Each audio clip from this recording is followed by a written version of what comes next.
Welcome, ladies and gentlemen.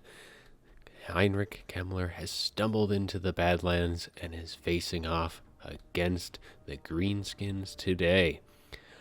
Right now, I am leading the forces of the Vampire Counts, and Gobbo Slayer is commanding the Greenskins. So for the army that I have brought for the Vampire Counts, of course, we have Heinrich Kemmler as our lord, and he is bringing, of course, Krell, Raised Dead, and Invocation.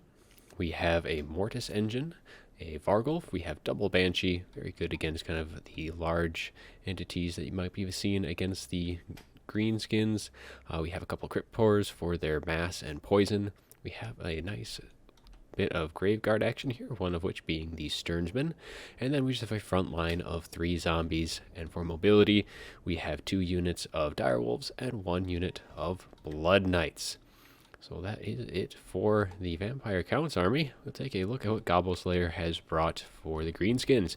So for the skirmishing forces, we have the Forest Goblin Spider Rider Archers. We have 3 of those, kind of providing an initial little bit of pressure. But for the bulk of the army, we are being led by Skarsnik.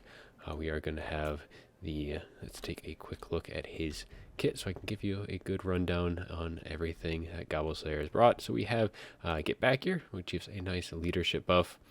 Spite of the Bad Moon, which is going to give a nice bit of armor piercing, base weapon damage, and a bonus versus large, which is again is going to be good against the Vampire Counts because they do have some nice large single entities. But the big ability here is the Fermented Fungi.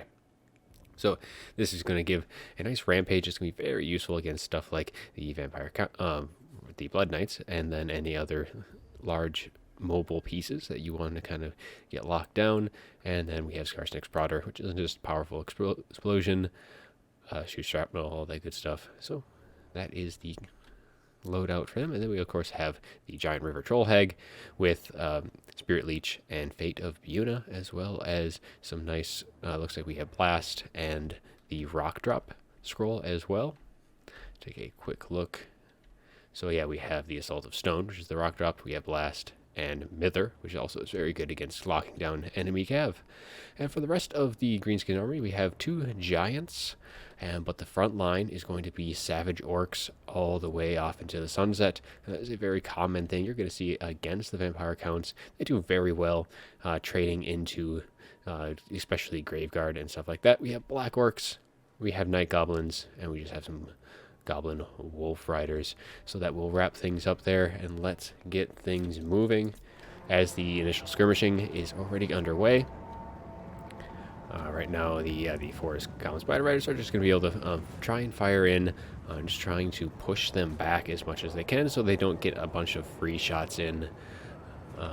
We are able to kind of just peel off a few models, but for the most part they're getting some good return fire in.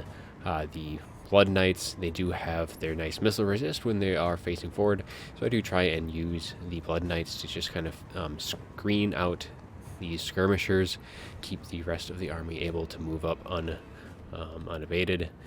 But yeah, so yeah, just take another look. Of course, we have the Mortis engine, which, as long as it is protected, will rack up some very good value against Greenskins. We do have a Fate of Buna that is going to be coming down from the Giant River Troll Hag, and it is going to do quite a bit of damage against cavalry, especially Blood Knights, and it is just racking up the points as these Blood Knights take a ton of damage, as well as a nice shot coming in from Skarsnik. That was his 1 shrapnel. So these Blood Knights are already well below half health. I still have 38 models, but we do have a Invocation of Heck trying to top them off. But yeah, that is a ton of damage coming off from that Fate of Buna and that shrapnel ability. But the armies are getting very closer, other than the shots going into the Blood Knights and the spells that have been used against it. The rest of the Vampire Counts army is able to kind of move up pretty much at full health, as the shots continue to rain in from the skirmishers into the Blood Knights. But they're not going to be able to doing all that much damage. If we take a quick look at their stats here, they do the poison, which is probably something that it would be good to save that ammo as much as possible, because that's very good once you're in combat, poisoning the Vargulf or the Blood Knights when they finally engage. But the frontline engagement has kicked off. We have the zombies taking the brunt of the charge from the Savage Orcs.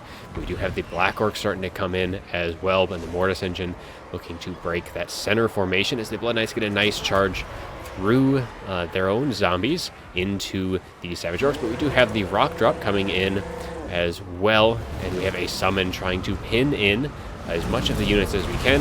Rock Drop doing some very good damage. It is just pretty, it is going to do a lot of damage to the Blood Knights, who are already seeing quite a bit of damage. They only have 17 models left. Going to need to be a lot of healing, but we do have the Banshees on both of the Giants, which is very good. That's kind of what they want to be getting at. We do have Skarsnik also coming in. He does have poison as well, so against like the Cryptors and the Banshee, they'll be getting a nice reduction, as well as the Graveguard, which the Black Orcs, that is who they want to be engaged with, is that Graveguard with that elite infantry. But now the it looks like we also have Krell summoned in as well, and that anti-large is going to do a lot of damage against the Giant. Now with that Krell summon, I really should have saved it for the later game. That terror source in the late stages of a battle can be very, very helpful. But now that this kind of frontline engagement that the Mortis Engine has lost its support, it is trying to pull in and get its Mortis off into this other blob that we have on the right side, as the Vargulf is trying to get some damage off onto the Giant River Troll Hag, and the Wah has popped for the Greenskins as the Direwolves are trying to kind of clear up as much as they can in the back, screen out the skirmishers, which is going to be very, very helpful. Mortis Engine doing very good work, as we have Heinrich Kemmler dropping another summons into the middle of this formation, trying to get as many leadership penalties as they can, and just provide a nice bit of support for all our units, as we have an Invocation trying to top off this Banshee as it is getting very, very low. The Vargulf continuing to hound that Giant River Troll Hag, and the other Banshee has pulled out of this engagement, as we have Skarsnik, we have the Giant and the Black Orcs, as that Banshee is now just going to go and assist in taking out that other Giant on the far flank. And now we're getting a little bit ahead of ourselves with the Vargulf here, as the skirmishing forces are being able to take quite a bit of damage, but we are starting to break off a lot of the Greenskin army. But a lot of the Vampire Count's army is also starting to crumble, especially this left flank, because you have this unit of Graveguard, and these Cryptors are taking quite a bit of damage. Those Black Orcs are just such a beast of a unit to face off against, and Vampire Counts generally don't have a whole lot that can deal with that high, that level of elite troop. So now the Blood Knights are pretty much going to be used to try and chase off as many of these Savage Orcs as they can. It's going to be hard for them to really kind of do all very well in combat, but this Giant does fall as the Banshees are able to nip it in the heels, and down it shall go. And this right flank for the Vampire Counts is pretty much completely solidified, as just we have some Savage Orcs that are routing, but now the Vampire Count army is going to start swinging their way over to meet the rest of the Greenskin army, as both sides have pretty much won their own respective flanks, and the middle had kind of been a wash on both sides. And now the armies shall be coming together, as Skarsnik is about to fire off his shot into the Banshee, doing quite a bit of damage. That take off almost half of what it had left. But now Curse of the Fermented Fungi is going off on the Mortis Engine, so that's going to keep that thing in combat. If Greenskins are able to get something on top of that, that's going to be very, very good. Getting that Giant to focus it down. Skarsnik really isn't in a position to assist that. We also have the Black Orcs that are in here. If they're able to get a lot of damage off onto that Mortis Engine, that's going to be very, very helpful. And we are getting a nice rear charge in by the Savage Orcs that have come back, and the rest of the skirmishing cav that have used up their ammo is also getting a nice round, pinning in the forces of the Vampire Counts. So pretty much the Greenskins have kind of got a nice surround on the remaining troops of the Vampire Counts. We have some units are starting to waver these Cryptors, so that mass is kind of going down. And the Mortis Engine is kind of the big thing here. It is still doing very well, but that Giant is just wailing on it, and it is starting to get into critical binding. And without a heal coming soon, that thing can see itself going down very, very quickly. Vargulf trying to do some nice damage to the Giant, as Kemmler is kind of peeling off to assist his Blood Knights with the rest of the skirmishing cav, but the sheer numbers that the Blood Knights are going up against probably isn't going to do a whole lot, as now the Mortis Engine has been able to pull out of the engagement, kind of get its leadership back, as we have the Sternsman, a very good unit. It's going to be continually healing, so it is at still 54 miles, and a nice overcasted indication of heck. Getting that Mortis Engine and getting some of the other units in the area, get them topped off. The Banshee is getting a nice heal on the Sternsman. I mean, they do have regen, but a little extra healing will be able to keep them in the fight, especially if they are going against Black Orcs, as the Mortis Engine has now returned and is back in the fight, as the Blood Knights get a nice charge into the Giants. But we do have the wall popping for the Greenskins, so that is going to give a nice immune to psychology, which is very, very important against the Vampire Counts with all their terror and fear. But we do also have another Fermented Found guy going down on the Mortis Engine, and he's getting pinned now in place by these Forest Goblin Spider Riders. It does have a lot of mass, but as long as it is able to stay in, there's not going to a whole lot that it's going to be able to do. As maybe take a look at what else is around for the Americas, we do have the Banshees, and the Banshees should really be nipping at the heels of this last Giant, as the Mortis Engine is now going down very, very soon. It is crumbling, it is very low in leadership, and down it will go to another hit from the Giant. But that Mortis Engine has been in the fight for a very, very long time. As you can see, the balance power is very much in the Vampire Count's favor at this point. But now the Giant is turning its attention to Kemmler, who is stuck in by these Forest Goblin Spider Riders, and he doesn't have any support. And yes, that Giant is low, but against Heinrich Kemmler, Kemmler is not a melee combatant, and Kemmler is already a critical binding trying to pull out, but the mass of these Forest Goblin Spider Riders is enough to keep that from happening, as they get an additional support, and Kemmler's going to go down, and that is going to bring the balance power all the way back to even right now, as the Vargulf was actually able to deal with the River Troll Hag finally. So their magic source is gone, but the magic is gone from both sides, as now the Banshee is starting to waver as well, as this final blob, it's pretty much just down to the Sternsman, a full health Vargulf, and a Banshee who is very low on leadership right now, but is still very good on health. But that Giant is so close. We're getting some of these Goblin Spiders are routing, but also the Black Orcs are routing as well, as the Banshee is now stabilized its leadership. So we take a look at what we kind of get a mass rout from the Greenskins, as they all kind of spread out into different directions. We do have some units that are starting to come back. Now the Giant is also routing, finally able to break its leadership, and it does go down completely. So now it is just up to Skarsnik right now. We do have some Savage Orcs that are returning to the field. Now the Vargulf does pull out, try and stabilize a bit of its leadership, get some nice cycle charging in on Skarsnik, but there isn't a whole lot left. He is trying to make sure that those Black Orcs do not come back, as the Banshee is trying to deal with Skarsnik. But Greenskins do get a very nice kind of dual charge by these Forest Goblin Spider Riders. Not a whole lot, but it's a nice bit of mass that'll be able to get a nice surround on the Sternsmen, though they are kind of spread out right now.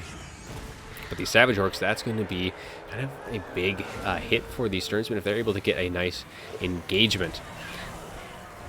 Because, yeah, as I said before, the Savage Orcs do very, very well against Graveguard, but they're very low on leadership, and they are wavering, and will soon be routing. And they do shatter, so that was one more unit of Greenskins infantry, and we do have the Black Orcs are coming back to the fight, as they have returned. But yeah, now it is just pretty much down to trying to get as much damage off onto Skarsnik before these Black Orcs return. As they are doing a very nice job, but the Banshee is starting to take a bit of damage from Skarsnik himself, who, if we do look, he does have anti-large. So he'll actually do very well against the Vargulf in this situation. He'll trade very cost-effectively. Vargulf trying to screen out these returning reinforcements, as the Banshee is getting into with the Black Orcs. The Banshee has armor-piercing damage, but if Skarsnik is able to get into the area, that's going to be very bad for her. As we now, the Sternsmen are getting a nice charge off, but it looks like the Black Orcs do kind of return and get a charge off for themselves, as the Vargulf now comes in to the fray. The Vargulf tossing a Black Orc to and fro. But yeah, the Black Orcs once again rout. They do have one more if they are able to come back, they'll have one more chance before they do shatter. But now the 4 Goblin Spider Rays are also starting to waver.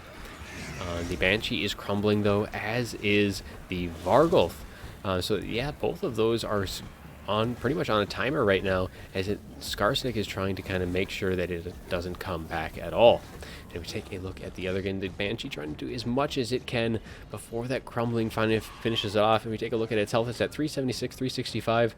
Crumbling is very slow, but will that Banshee be able to do enough damage to shatter those units? But we'll soon find out, as now the Vargulf is starting to get very, very low. I should have turned it around right here and try and get as much damage off as I can.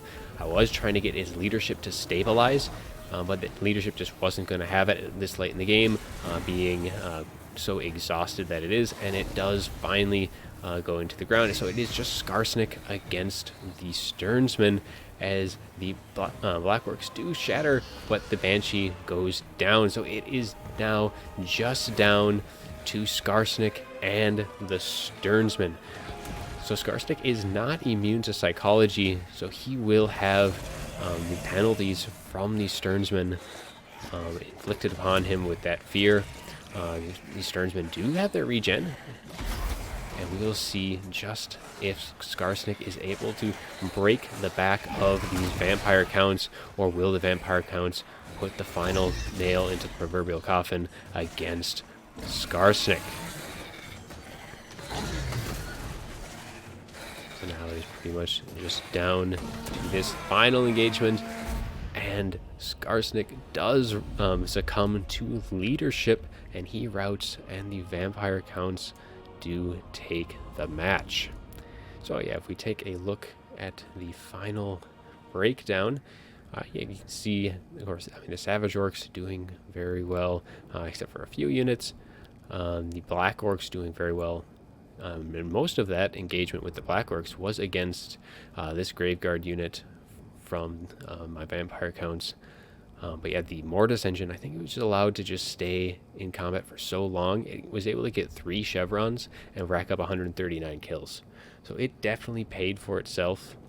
The other big thing that I think definitely should have been improved upon was Heinrich Kemmler. I did get him caught out a bit, and I also should have saved Krell until kind of more of the late game.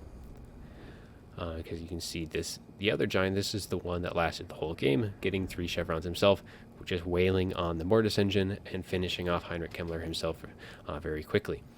But yeah, the build here for the vampire counts, I mean, the pretty much rundown was the Banshees deal with the anti-large, like giants, or anything other kind of, maybe you would see a rogue idol or something along those lines.